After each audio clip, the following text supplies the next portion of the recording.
পুকুরে মাছ চাষের আড়ালে বেআইনি বাজির কারবার চালানোর অভিযোগ। চম্পাহাটিতে ফের বাজি বিস্ফোরণে আহত 2। লোকালয় থেকে দূরে একটি ঘরে বেআইনিভাবে বাজি তৈরির কাজ চলছিল বলে অভিযোগ। বিস্ফোরণের পর অতিরিক্ত পুলিশ সুপার অতীশ বিশ্বাসের নেতৃত্বে এলাকায় যায় পুলিশ। কী কারণে বিস্ফোরণ জানতে তদন্ত চলছে।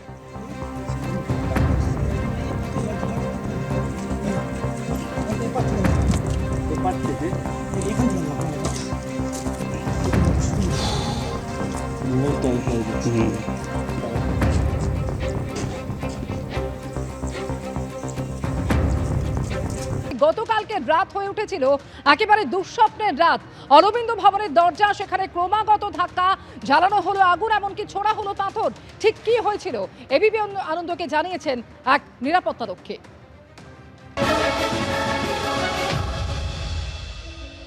যাদবপুর বিশ্ববিদ্যালয় একেবারে অরবিন্দ ভবনের নিরাপত্তার দায়িত্বে ছিলেন। কি পরিস্থিতি তৈরি হলো, কিভাবে সামাল দিলেন?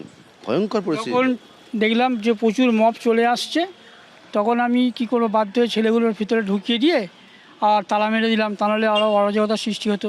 তারপরে তো বাইরে দেখলেন সমস্ত দেখা গেল আগুন ফাগুন জ্বালাচ্ছে। এই পরিস্থিতির মধ্যেই ছিলাম।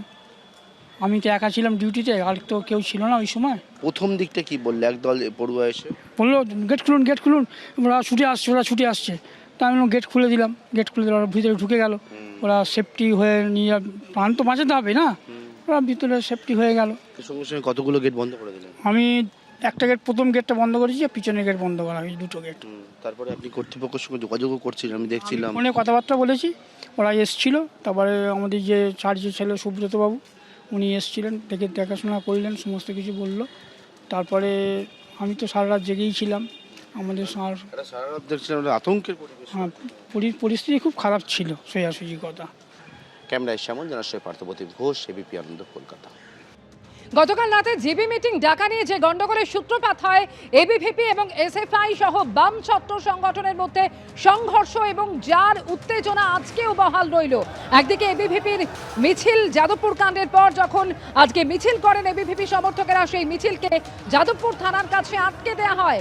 আর সেই সময় দেখতে পাচ্ছেন একেবারে তুমুল উত্তেজনা তৈরি হয়েছিল। পুলিশের ব্যারিকেডের সামনে আটকে গেল মিছিল, আর তারপর একের পর এক ব্যারিকেড ভেঙে এগিয়ে যাওয়ার চেষ্টা করেন এবিভিপি সমর্থকেরা।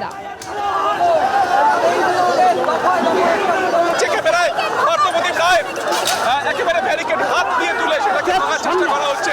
থানার ঠিক সামনের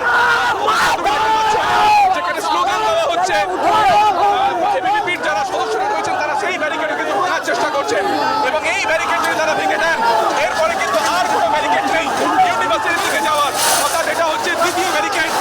রাস্তার সেই ব্যারিকেড যদি একই রকমভাবে ভেঙে দেওয়া হয়, তাহলে সেক্ষেত্রে কিন্তু আর ক্যাম্পাসের দিকে যাতায়াত আটকানো সম্ভব হবে না পুলিশের পক্ষ থেকে। দেখা যাচ্ছে ব্যারিকেডের নিচের অংশ তুলে দেওয়া হয়েছে। এই মুহূর্তে ধন্যবাদ অবস্থা থানার ঠিক সামনে। এবিপি আনন্দ, এগিয়ে থাকে, এগিয়ে রাখে।